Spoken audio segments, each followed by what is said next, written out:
السلام علیکم۔ 10 مارچ 2023 بروز جمعۃ المبارک کا دن ہے۔ باتیں کچھ یہ ہیں کہ جو موجودہ وفاقی حکومت ہے اس وقت پاکستان پہ مسلط ہے، ان کو حکومت میں آئے ہوئے 10 مہینے پورے ہو چکے ہیں، لیکن اس 10 مہینے میں عام شہریوں کے لیے کس قسم کے اقدامات کیے گئے شاید انہوں نے کچھ بھی نہیں۔ ہاں، اس حکومت نے اگر کچھ کیا ہے تو سابقہ حکومت، جس کو عمران خان کی حکومت کے نام سے جانا جاتا ہے، انتقامی کارروائی میں مسلسل لگی ہوئی ہے، اور ہر ممکن کوشش یہ کی جا رہی ہے کہ عمران خان کو نااہل قرار دیا جائے، عمران خان کو قرار واقعی سزا یافتہ مجرم قرار دیا جائے۔ لیکن سوال یہ پیدا ہوتا ہے کہ قانون میں کیا اس بات کی گنجائش ہے؟ باتیں قانون کی روشنی میں اگر پرکھا جائے تو اس وقت حکومت کے اندر وہ تمام ٹولے شامل ہیں جن کے اوپر قتل، اقدام قتل اور ملک کے لوٹے ہوئے رقم کے حوالے سے بے تحاشا کیسز موجود ہیں، جو عدالت میں چل بھی رہے تھے اور عدالت سے اشتہاری ملزمی قرار پائے۔ لیکن اس کے باوجود اس حکومت میں آنے کے بعد انہوں نے اپنے تمام کیسز کو ختم کروا دیے، اور حکومت سازی کرنے کے بجائے وہ اپنے ٹولوں کی سازی کرنے میں مسلسل مصروف ہیں۔ اچھا، ایک سلسلہ جو عوام میں چھوڑا گیا وہ یہ کہ عمران خان کو گرفتار کر دیا جائے گا۔ بھائی میرے، بات یہ ہے کہ اگر عمران خان کے اوپر الزام ہے تو آپ عمران خان کو گرفتار کریں اور قرار واقعی سزا دیں،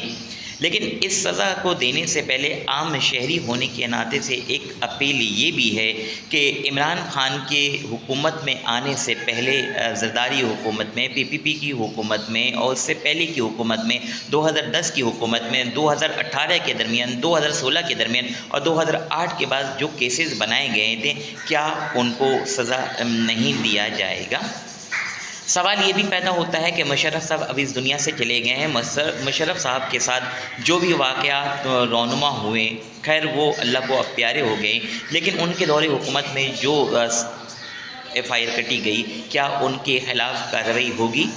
اب حکومت میں جو صفحے شامل ہیں وہ تمام کے تمام بس اس نقطۂ نظر پہ لگے ہوئے کسی طرح عمران خان کو نااہل قرار دے دیا جائے۔ کیا عمران خان کو نااہل قرار دے کر ان کو سزا دے کے پاکستان ترقی کر جائے گا؟ اگر آپ یہ سمجھتے ہیں وفاقی حکومت جو پی ڈی ایم کی حکومت کے نام سے جانی جاتی ہے کہ ایک عمران خان کو اگر ہٹا دیا جائے تو ملک ترقی کر جائے گا، تو ٹھیک ہے، بسم اللہ کریں، آپ اس قدم کو آگے بڑھائیں۔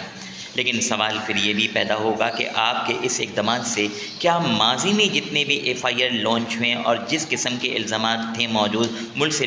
دولت کو لوٹ کر فرار بہار ہو گئے، کیا وہ سارے دودھ کے دھلے ہوئے ہیں؟ نہیں، انصاف کی